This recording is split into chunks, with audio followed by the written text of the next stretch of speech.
நாஞ்சில்நாதம் நேயர்களுக்கு இந்த ப்ரோக்ராம் மூலமாக என்னுடைய வணக்கங்களை தெரிவித்துக் கொள்கின்றேன். இன்று நாம் பார்க்க இருக்கக்கூடிய ஒரு தகவல் நுழைவுத் தேர்வுகள் பற்றியது.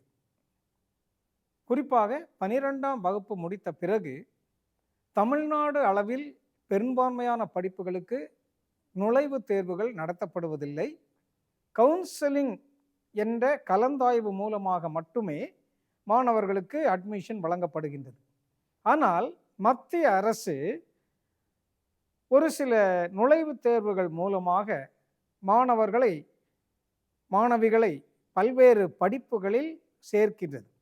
அதில் முக்கியமான ஒரு நுழைவுத் தேர்வு என்னவென்றால் காமன் யூனிவர்சிட்டி என்ட்ரன்ஸ் டெஸ்ட் எனப்படுகின்ற கியோட் தேர்வு, CUET. மத்திய அரசு பல்கலைக்கழகங்களில், அதாவது மத்திய பல்கலைக்கழகங்களில் பல்வேறு விதமான படிப்புகளில் அட்மிஷன் பெறுவதற்காக இந்த தேர்வு மாணவர்கள் எழுதலாம். தமிழ்நாட்டை பொறுத்தமட்டில் திருவாரூர் என்ற இடத்தில் அமைந்திருக்கக்கூடிய தமிழ்நாடு மத்திய பல்கலைக்கழகம், திண்டுக்கல் மாவட்டம் காந்தி கிராமத்தில் அமைந்திருக்கக்கூடிய காந்தி கிராமிய பல்கலைக்கழகம் மற்றும் பாண்டிச்சேரி பல்கலைக்கழகம், இந்த 3 பல்கலைக்கழகங்களிலும் நடத்தப்படுகின்ற பல்வேறு பட்ட படிப்புகளில் சேருவதற்காக இந்த கியோட் தேர்வானது எழுதலாம். மேலும் அகில இந்திய அளவில் உள்ள 27 மத்திய பல்கலைக்கழகங்கள், எந்த பல்கலைக்கழகங்களில் வேண்டுமானாலும் இந்த தேர்வில் பெறக்கூடிய மதிப்பெண்கள் அடிப்படையில் உங்களுக்கு அட்மிஷன் வழங்கப்படும். மட்டுமல்ல, அகில இந்திய அளவில் 15% இடஒதுக்கீட்டில் விவசாயம் மற்றும் விவசாயம் சார்ந்த படிப்புகளாகிய BSc அக்ரிகல்ச்சர், BSc ஹார்டிகல்ச்சர் அதாவது தோட்டக்கலை, BSc home science, BSc forestry, அப்புறம் பார்த்தீங்கன்னா BFSc bachelor of fishery science, அப்புறம் BTech டெய்ரி டெக்னாலஜி அதாவது பால் பதனிடக்கூடிய தொழில்நுட்பம். இந்த மாதிரியான விவசாயம் மற்றும் விவசாயம் சார்ந்த படிப்புகளில் அகில இந்திய ஒதுக்கீட்டில் 15% இடங்கள் நம்முடைய தமிழக மாணவர்களுக்கு கிடைக்கிறது. இந்த 15% இடங்களில் நீங்கள் விண்ணப்பிக்க விரும்பினால் கியோட் தேர்வு கண்டிப்பாக நீங்கள் எழுதியிருக்க வேண்டும். அதில் போதுமான அளவு மதிப்பெண்கள் பெற வேண்டும். உங்களுடைய 12ஆம் வகுப்பு மதிப்பெண்கள் கணக்கில் எடுத்துக்கொள்ளப்பட மாட்டாது. கியோட் தேர்வில் எடுக்கக்கூடிய மதிப்பெண்கள் மட்டுமே அட்மிஷன் பெறுவதற்காக பரிசீலிக்கப்படும் என்பதை மாணவ மாணவிகள் பெற்றோர்கள் தெரிந்து கொள்ள வேண்டும். இந்த தேர்வானது பெரும்பாலும் பிப்ரவரி மாதம் இந்த தேர்வுக்கான அறிவிப்பு பெரும்பாலும் பிப்ரவரி மாதம் வெளியிடப்படும். மார்ச் மாத இறுதி வரை விண்ணப்பிப்பதற்கான கால அவகாசம் கொடுக்கப்படும். மாணவ மாணவிகள் இந்த தேர்வை எழுத விரும்பினால் www.samarth.ac.in. மீண்டும் ஒரு முறை சொல்கின்றேன், www.cet.samarth.ac.in என்ற இணையதளம் வழியாக விண்ணப்பிக்க வேண்டும். மற்றொரு வாய்ப்பு, இந்த தேர்வின் மூலமாக வெளிநாட்டு மொழிகள் படிப்பதற்கான ஒரு வாய்ப்பு வழங்கப்படுகின்றது.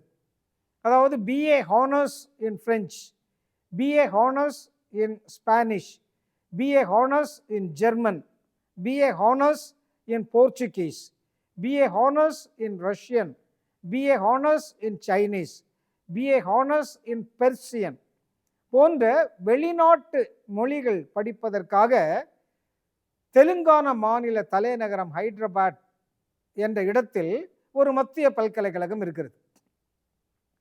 த English and foreign languages university என்று அழைக்கப்படக்கூடிய அந்த யூனிவர்சிட்டியில் நீங்கள் ஏதாவது ஒரு வெளிநாட்டு மொழியை படிப்பதற்காக சேர வேண்டும் என்றால் கண்டிப்பாக கியோட் தேர்வு எழுதி அதில் போதுமான அளவு மதிப்பெண்கள் பெற்றிருக்க வேண்டும்.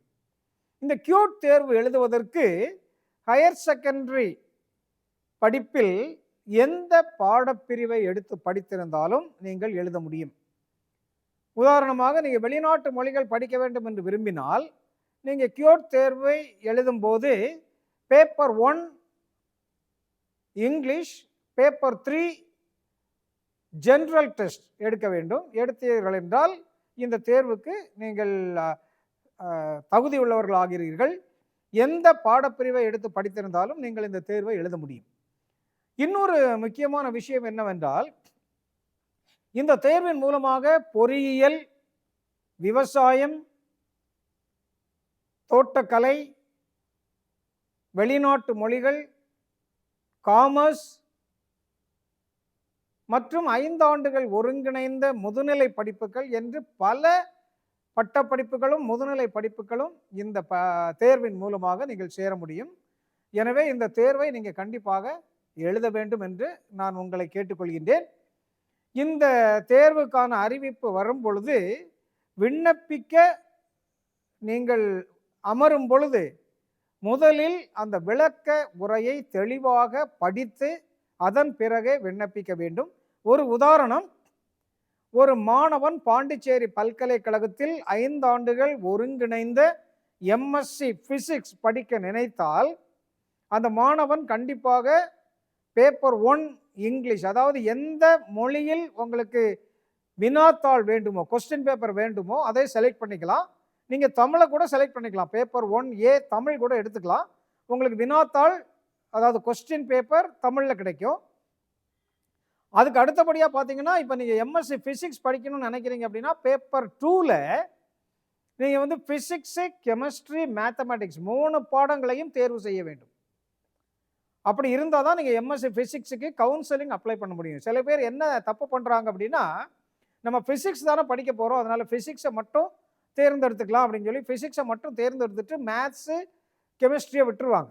அப்படி விடும்போது உங்களுக்கு கவுன்சிலிங் விண்ணப்பிக்க முடியாது. அதனால் அதில் ரொம்ப கவனமாக இருக்கணும். விளக்க உரையை தெளிவாக படித்த பிறகு தான் நீங்கள் விண்ணப்பம் ஆன்லைனில் பதிவேற்றம் செய்ய வேண்டும். ரெண்டாவது பார்த்தீங்கன்னா, இந்த தேர்வின் மூலமாக நீங்கள் விண்ணப்பிக்கும் பொழுது ஏதாவது 1-2 பல்கலைக்கழகங்களை மட்டும் நீங்கள் தேர்வு செய்கிறீர்கள் என்று வைத்துக்கொள்வோம்.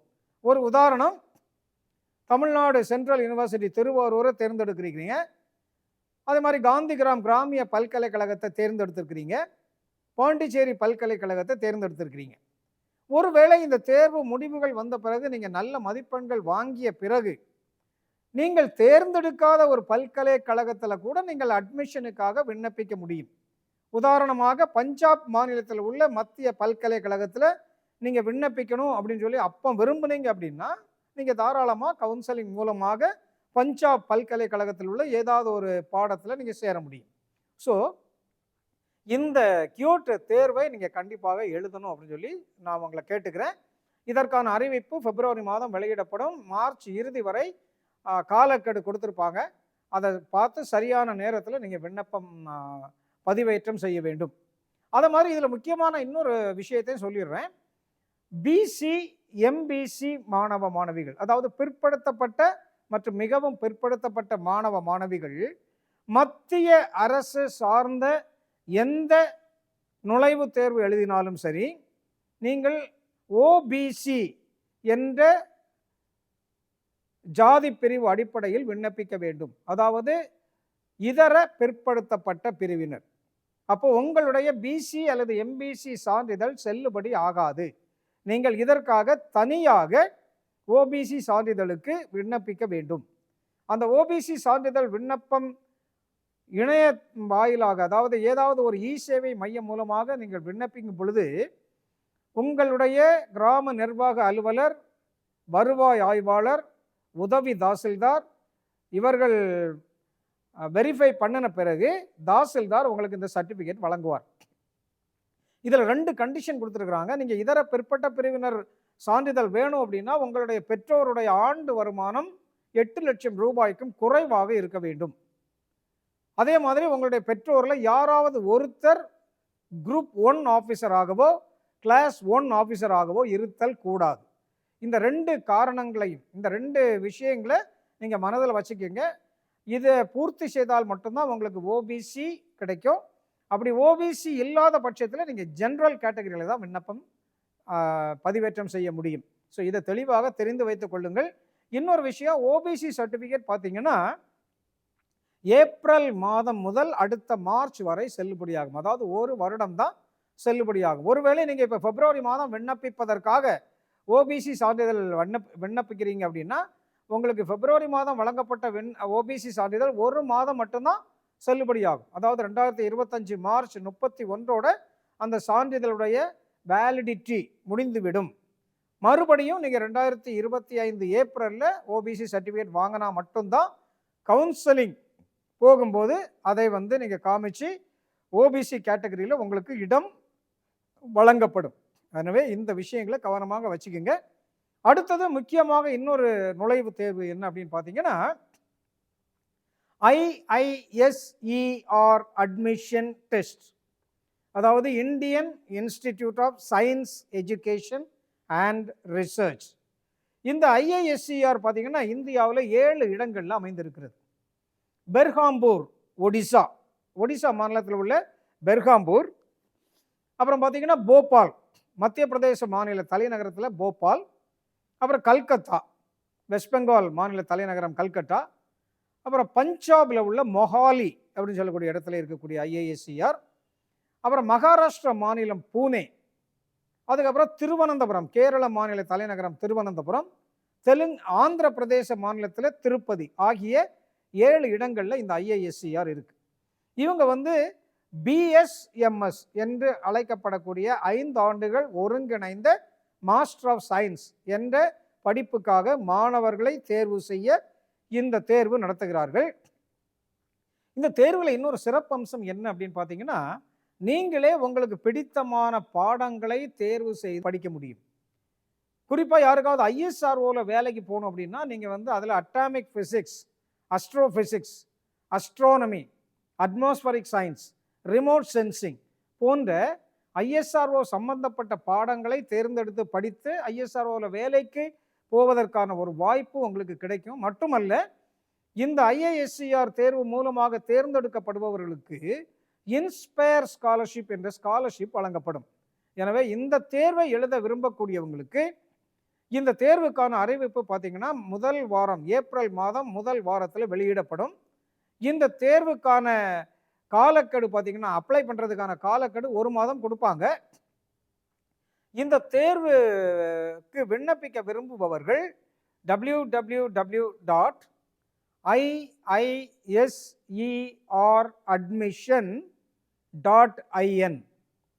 மறுபடியும் சொல்கிறேன், www.IISERadmission.in என்ற இணையதளம் வழியாக நீங்கள் விண்ணப்பிக்க வேண்டும். ஸோ இதை கவனமாக கேட்டு விண்ணப்பிக்க விரும்புபவர்கள் இந்த தேர்வுக்கும் விண்ணப்பிக்கலாம். அடுத்தது பார்த்தீங்கன்னா கப்பல் போக்குவரத்து துறையில் வேலை செய்வதற்காக இந்தியாவில் அதற்கென்று படிப்புகளை நடத்துகிறது ஒரு பல்கலைக்கழகம். அதாவது இந்தியன் மேரிடைம் யூனிவர்சிட்டி, தமிழில் சொல்ல போனால் இந்திய கடல்சார் பல்கலைக்கழகம். இவங்க என்ன பண்ணுறாங்கன்னா பல்வேறு விதமான படிப்புகளை நடத்துகிறாங்க. உதாரணமாக BSc நாட்டிக்கல் சயின்ஸ், அப்புறம் BTech marine engineering, BBA shipping and logistics, BSc ship repair, இந்த மாதிரி நிறைய படிப்புகள் நடத்துகிறாங்க. இந்த படிப்புகளில் ஏதாவது ஒரு படிப்பில் நீங்கள் சேர வேண்டும் என்றால் இந்தியன் மேரிடைம் யூனிவர்சிட்டி நடத்தக்கூடிய காமன் என்ட்ரன்ஸ் டெஸ்ட் அப்படின்னு சொல்லக்கூடிய நுழைவுத் தேர்வு நீங்கள் கண்டிப்பாக எழுத வேண்டும். இந்த நுழைவுத் தேர்வுக்கான அறிவிப்பு மார்ச் மாத இறுதியில் வெளியிடப்படும். இந்த தேர்வை பற்றியுள்ள விரிவான விளக்கங்கள் இந்திய கடல்சார் பல்கலைக்கழகம் என்று சொல்லப்படுகின்ற இந்தியன் மேரிடைம் யூனிவர்சிட்டியுடைய இணையதளத்தில் நீங்கள் தெரிந்து கொள்ளலாம். அந்த இணையதள முகவரி www.imu.edu.in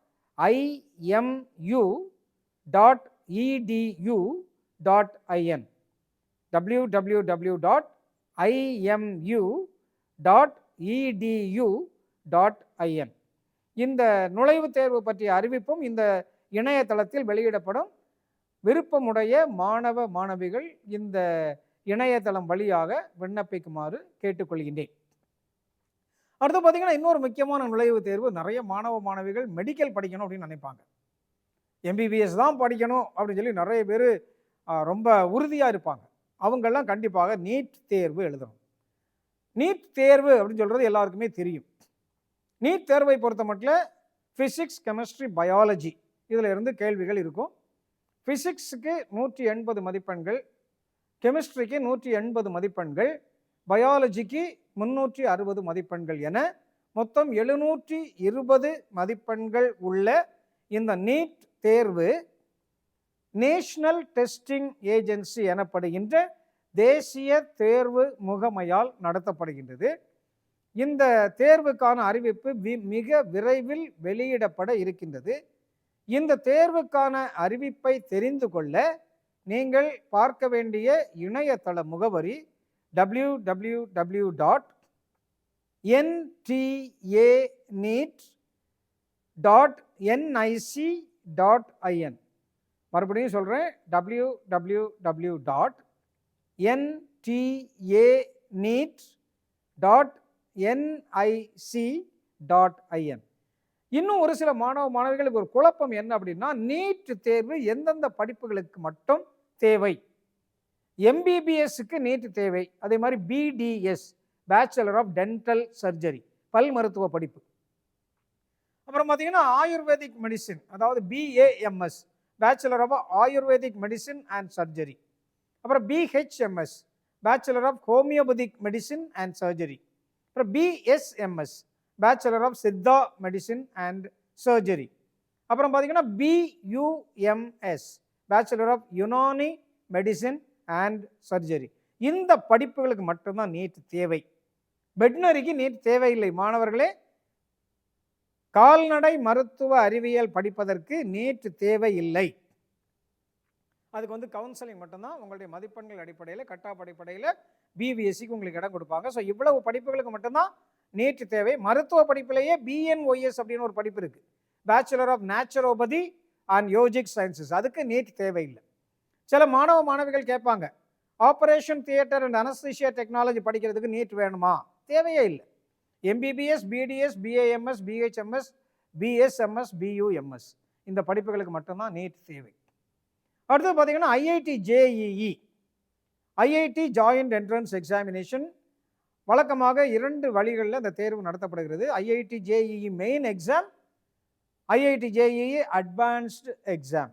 IIT JEE main exam வருடத்தில் 2 தடவை அறிவிப்பு வெளியிடப்பட்டு 2 தடவை நடத்தப்படுகிறது. மாணவர்கள் விரும்பினால் 2 தடவையும் அந்த தேர்வை எழுதலாம். எந்த தேர்வில் அதிக மதிப்பெண்கள் பெற்றிருக்கின்றார்களோ அந்த மதிப்பெண் கணக்கில் எடுத்துக்கொள்ளப்படும். ஐஐடி ஜேஇஇ மெயின் தேர்வில் அவர்கள் எடுக்கக்கூடிய மதிப்பெண்கள் அடிப்படையில் அவர்களுக்கு ஐஐடி ஜேஇஇ அட்வான்ஸ்டு தேர்வில் பங்கேற்க அவர்களுக்கு வாய்ப்பு கொடுக்கப்படும். இந்த தேர்வுக்கான அறிவிப்பு ஏற்கனவே நவம்பர் மாதம் வெளியிடப்பட்டு முதல் தேர்வு ஜனவரி தொடக்கத்தில் முடிந்துவிட்டது. 2வது அறிவிப்பு வெளியிடப்பட்டிருக்கின்றது. பிப்ரவரி மாதம் 5ஆம் தேதி வரை நேரம் இருக்கின்றது. விண்ணப்பிக்க விரும்புபவர்கள் www.nta.ac.in/JEE main or www.jeemain.nta.ac.in என்ற இணையதளங்கள் மூலமாக விண்ணப்பிக்கலாம். ஸோ இந்த நுழைவுத் தேர்வுகள் மூலமாக பல்வேறு விதமான படிப்புகளில் அகில இந்திய அளவில் உள்ள ஒதுக்கீட்டில் நீங்கள் சேர முடியும் என்பதை தெரிந்து கொள்ளுங்கள்.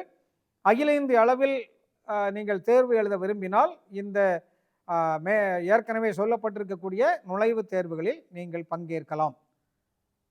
அடுத்து, நுழைவுத் தேர்வுகள் இல்லாமல் தமிழக அரசால் கவுன்சலிங் மூலமாக பல்வேறு பாடப்பிரிவுகளில் உங்களுக்கு அட்மிஷன் வழங்கப்படும். அந்த அட்மிஷன் பார்த்தீங்கன்னா ஒவ்வொரு படிப்புக்கும் ஒவ்வொரு யூனிவர்சிட்டி அல்லது ஒவ்வொரு துறை சார்ந்த நிறுவனங்களுக்கு நம்ம விண்ணப்பிக்க வேண்டும். கவுன்சலிங் விண்ணப்பிக்கும் பொழுது ஒரு சில முக்கியமான தகவல்களை மாணவ மாணவிகள் தெரிந்து வைத்துக் கொள்ள வேண்டும். பெற்றோர்களே இதை கண்டிப்பாக தெரிஞ்சுக்குங்க. என்ன அப்படின்னு பார்த்தீங்கன்னா, கவுன்சலிங் விண்ணப்பிக்கணும் அப்படின்னா ஒரு சில சான்றிதழ்கள் நம்ம தயாராக வைத்திருக்க வேண்டும். ஒரு முக்கியமான விஷயத்தை சொல்லிடுறேன். பிஎஸ்சி நர்சிங் படிக்கணும்னு விரும்புகிறீங்க. பிஎஸ்சி நர்சிங் படிக்கிறதுக்கு உங்களுக்கு 12th ஸ்டாண்டர்ட் ரிசல்ட் வந்த பிறகு ஒரு ஓரிரு வாரங்களில் அல்லது ஒரு மாதத்திற்கு உள்ளாக கவுன்சிலிங்கான அறிவிப்பு வெளியிடப்படும்.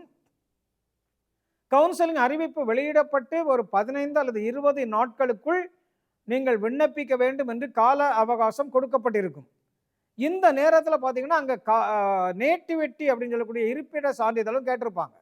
அந்த டைமில் நீங்கள் இருப்பிட சான்றிதழுக்கு அலைந்தீர்கள், விண்ணப்பித்தீங்க அப்படின்னா சில நேரங்களில் 15-20 நாளுக்கு மேலாக டைம் ஆயிரும் நேட்டிவிட்டி சர்டிஃபிகேட் உங்களுக்கு கையில் கிடைக்கிறதுக்கு. அப்போ உங்களுக்கு விண்ணப்பிக்க முடியாமல் போயிடும்.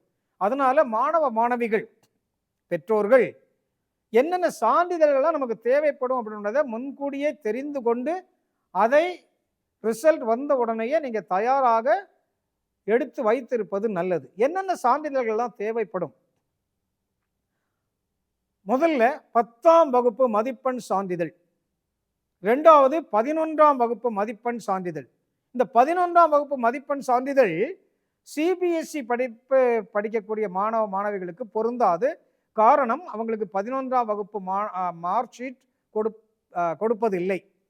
3வது பார்த்தீங்கன்னா 12th standard mark sheet copy. 4வது உங்களுடைய டிசி. 5வது உங்களுடைய கம்யூனிட்டி சர்டிஃபிகேட்.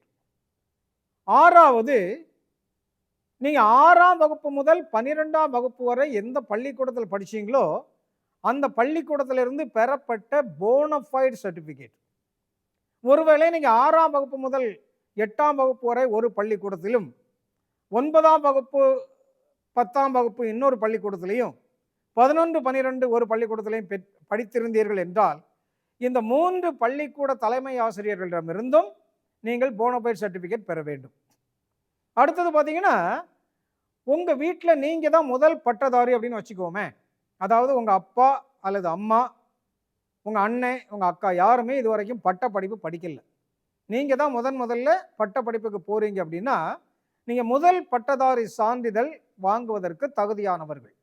இந்த முதல் பட்டதாரி சான்றிதழ் நீங்கள் இ-சேவை மையம் மூலமாக தாசில்தாரிடமிருந்து பெற வேண்டும். இந்த முதல் பட்டதாரி சான்றிதழ் வாங்குவதனால் என்ன நன்மை அப்படின்னு பார்த்தீங்கன்னா, ப்ரொஃபஷனல் கோர்சஸ், உதாரணமாக என்ஜினியரிங் படிக்க போகிறீங்க அல்லது பிஎஸ்சி நர்சிங் படிக்க போகிறீங்க, அந்த மாதிரி படிப்புகள் ப்ரொஃபஷனல் கோர்சஸுக்கு போகும்போது ஒவ்வொரு ஆண்டும் உங்களுக்கு 25,000 ரூபாய் தமிழக அரசிடமிருந்து கிடைக்கும்.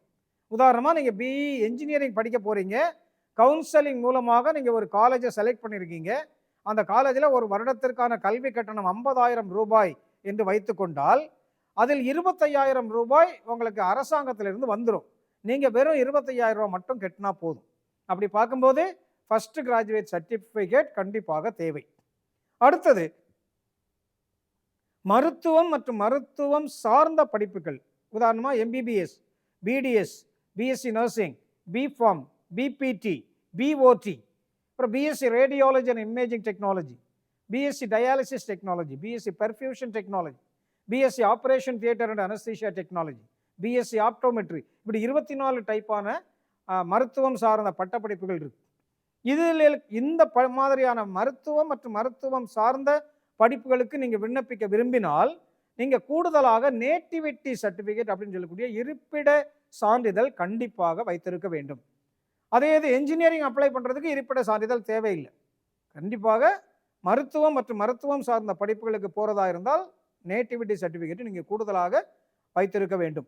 அடுத்தது பார்த்தீங்கன்னா, உங்களுடைய பெற்றோரில் யாராவது ஒருத்தருடைய டிசி அல்லது அவங்களுடைய மார்க் ஷீட் அல்லது அவங்களுடைய கம்யூனிட்டி சர்டிஃபிகேட் இது கண்டிப்பாக தேவை. அதாவது உங்கள் அப்பா அல்லது அம்மா யாராவது ஒருத்தருடைய டிசி, ஏதாவது ஒரு டிசி இருக்கணும், அல்லது அவங்களுடைய ஏதாவது ஒரு மார்க் ஷீட் இருக்கணும், அல்லது அவங்களுடைய கம்யூனிட்டி சர்டிஃபிகேட் இருக்கணும். அடுத்தது உங்கள் பெற்றோரில் யாராவது ஒருத்தருடைய ஆதார், அப்புறம் உங்களுடைய ஆதார். கடைசியாக முக்கியமாக நீங்கள் செய்ய வேண்டிய விஷயம் என்ன அப்படின்னா, உங்களுடைய 12ஆம் வகுப்பு தேர்வுக்காக தரப்பட்ட ஹால் டிக்கெட்டை நீங்கள் பத்திரமாக வைத்திருக்க வேண்டும். இது கவுன்சிலிங் ஆன்லைனில் விண்ணப்பித்து கவுன்சிலிங் காலேஜை செலக்ட் பண்ணி காலேஜில் சேர போகும்போது இந்த ஹால் டிக்கெட்டுடைய காப்பி கண்டிப்பாக கேட்பாங்க. அதனால் ஹால் டிக்கெட்டை நீங்கள் பத்திரமாக வைத்திருக்க வேண்டும். ஸோ இவ்வளவு சர்டிஃபிகேட்ஸும் நீங்கள் பத்திரமாக தயார் செய்து முதல்லையே ரெடியாக வச்சுருக்கணும். அப்புறம் கவுன்சிலிங் எங்கே சார் அப்ளை பண்ணுறது? என்ஜினியரிங், அதாவது பிஇ, பிடெக், பிஆர்க், கட்டடக்கலை, இந்த படிப்புகளுக்கு நீங்கள் விண்ணப்பிக்க விரும்பினால் நீங்கள் கவுன்சிலிங் அப்ளை பண்ண வேண்டிய இணையதள முகவரி www.tneaonline.org. tneaonline.org என்ற இணையதளத்தில் விண்ணப்பிக்கணும். மருத்துவம் மற்றும் மருத்துவம் சார்ந்த படிப்புகளுக்கு நீங்கள் விண்ணப்பிக்க விரும்பினால் www.tnmedicalselection.org tnmedicalselection.org அல்லது www.tnhealth.tn.gov.in tnhealth.tn.gov.in. அடுத்து பார்த்தீங்கன்னா அக்ரிகல்ச்சர் சார்ந்த படிப்புகள். For example BSc agriculture, BSc horticulture, BSc forestry, BSc home science, BSc nutrition and dietetics, அப்புறம் பார்த்தீங்கன்னா BE agricultural engineering, BE energy and environmental engineering, BTech agricultural biotechnology and BS agri business management. இந்த படிப்புகளில் ஏதாவது ஒரு படிப்புக்கு நீங்கள் விண்ணப்பிக்க விரும்பினால் நீங்கள் கவுன்சிலிங் விண்ணப்பிக்க வேண்டிய இணையதள முகவரி www.tnau.ac.in அல்லது www.tnagfi.youcanapply.com tnagfi.youcanapply.com இந்த இணையதளத்தில் விண்ணப்பிக்கணும். அடுத்தது fisheries, BFSc bachelor of fishery science, அப்புறம் BTech fisheries engineering, BBA fisheries resource management, BVoc industrial fish processing technology, BVoc industrial fishing, அப்புறம் பிவோக் இண்டஸ்ட்ரியல் அக்வா கல்ச்சர். இந்த மாதிரியான படிப்புகளில் ஏதாவது ஒரு படிப்புக்கு நீங்கள் விண்ணப்பிக்க விரும்பினால் நீங்கள் இணையதளம் மூலமாக விண்ணப்பிக்க வேண்டிய முகவரி www.tnjfu.ac.in அதாவது Tamil Nadu doctor Jayalalithaa fisheries university, அதற்கு விண்ணப்பிக்க வேண்டும். அடுத்து பார்த்தீங்கன்னா வெட்னரி கால்நடை மருத்துவ அறிவியல், BVSc, BTech dairy technology, BTech food technology, BTech poultry science technology.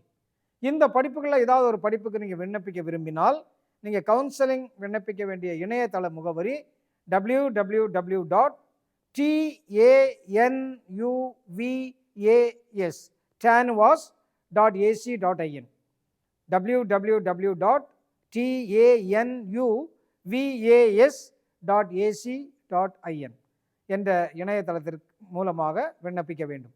சட்டப்படிப்பு BA LLB, BCom LLB, BCA LLB போன்ற ஏதாவது ஒரு சட்ட படிப்புக்கு நீங்கள் விண்ணப்பிக்க விரும்பினால் நீங்கள் தமிழ்நாடு டாக்டர் அம்பேத்கர் சட்ட பல்கலைக்கழகத்துடைய இணையதள முகவரியான www.tndalu.ac.in என்ற இணையதளம் வழியாக விண்ணப்பிக்க வேண்டும். மாணவ மாணவிகளே, கன்னியாகுமரி மாவட்டத்தில் 2 அரசு கலை அறிவியல் கல்லூரிகள் இருக்குது. ஒன்று கோணத்தில் இருக்குது, இன்னொன்று 5 கிராமம் பக்கத்தில் பால்குளம் அப்படின்னு சொல்லக்கூடிய இடத்துல இருக்குது. தமிழ்நாடு முழுவதும் பார்த்தீங்கன்னா 164 அரசு கலை அறிவியல் கல்லூரிகள் செயல்பட்டு கொண்டிருக்கின்றன.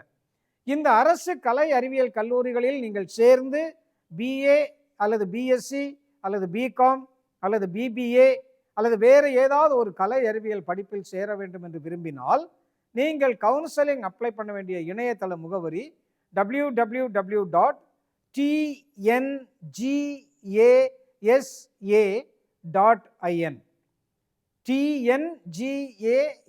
tngasa.in என்ற இணையதளம் வழியாக விண்ணப்பிக்க வேண்டும். உங்களுக்கு வந்து நாட்டியம், இசை, ஓவியம் போன்ற கலை சார்ந்த படிப்புகளில் விருப்பம் இருந்தால், அதாவது ஆர்ட், பெயிண்டிங், டான்ஸ், டிராமா அல்லது ஆக்டிங், மியூசிக் அண்ட் ஸ்கல்ப்சர், அதாவது சிற்பக்கலை, இந்த திறமைகள் உங்களுக்கு இயற்கையாகவே இருந்தால் நீங்கள் சேர வேண்டிய படிப்பு BFA, bachelor of fine arts, அதாவது நுண்கலை அல்லது கவின் கலை அப்படின்னு சொல்லுவாங்க. இந்த நுண்கலை படிப்பில் நீங்கள் சேர விரும்பினால் நீங்கள் கவுன்சிலிங் அப்ளை பண்ண வேண்டிய பல்கலைக்கழகம் எது அப்படின்னு பார்த்தீங்கன்னா, தமிழ்நாடு டாக்டர் ஜெயலலிதா இசை மற்றும் கவின் கலை பல்கலைக்கழகம், கிரீன்வேஸ் ரோடு, சென்னை 28. அதோடைய இணையதள முகவரி www.tnjmfau.ac.in. ஸோ ஃபைன் ஆர்ட்ஸ் என்ற கவின் கலை படிப்பில் நீங்கள் சேர விரும்பினால் நீங்கள் கவுன்சிலிங் விண்ணப்பிக்க வேண்டிய இணையதள முகவரி www.tnjmfau.ac.in. வணக்கம் நேயர்களே, இனி வரக்கூடிய நிகழ்ச்சியில் மீண்டும் சந்திப்போம். அதுவரை வணக்கம்.